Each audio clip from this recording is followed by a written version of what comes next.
நாங்க சாக்கு வளர்க்கலாம். அது வந்து இப்ப புட்டு போட்டேன்னு எப்படி தகுதுன்னு பாருங்க.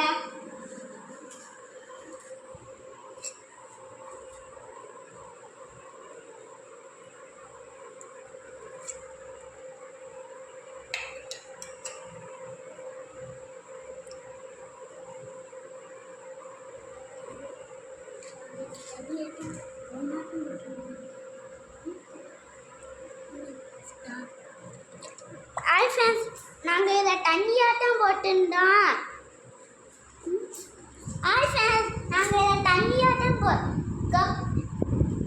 நாங்கள் இதை தண்ணியாட்டம் போட்டுருந்தோம் சாக்கு கூட.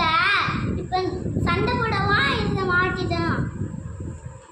இந்த மீன் குட்டி போடுற மாதிரி இருக்கு. வயிறு குண்டா இருக்கு பாருங்க.